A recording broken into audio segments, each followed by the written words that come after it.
The Seattle Seahawks made 5 picks on day 3 of the 2026 NFL Draft. And they went into it originally with only 1 pick on day 3 of the draft. Let's talk about their first pick on day 3, the one I am most excited about.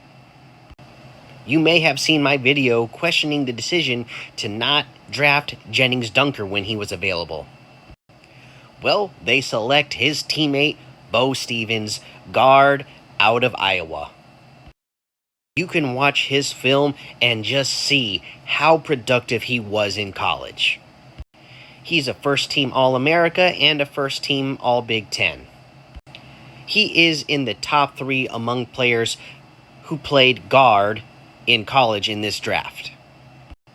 And you got him in the 5th round. But I do still have some questions.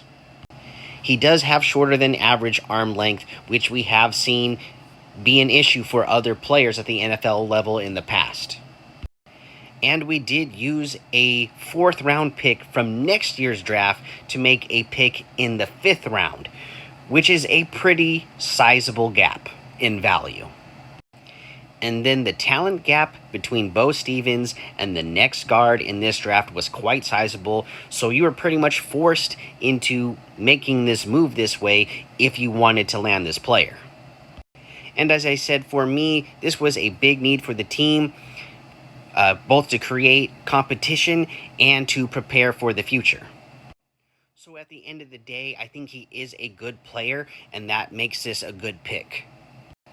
I still just question the strategy behind it and the decision to not take a player a little bit earlier in the draft who potentially is a better fit just due to a little bit better athleticism and a little more ideal measurables. And then with the rest of the draft, we did a lot of trading back to pick up Emmanuel Henderson Jr., wide receiver, Andre Fuller, cornerback, Devin Eastern, defensive tackle, and Michael Dansby, another corner. With these picks, they are really making sure that this team is 70 strong. Making sure that special teams is still going to be just as effective as it was last year. Making sure that the bench and the practice squad are still going to be just as strong as they were last year. Because that's what I see all these players fighting for. Special team spots, backup spots, practice squad spots. So overall, this was a good, effective draft for the Seahawks. When it looked like they might not come out with much, they come out with quite a bit. I think there's another major need that they didn't draft, but I'll talk about that in another video. Tell me what you think of the draft overall.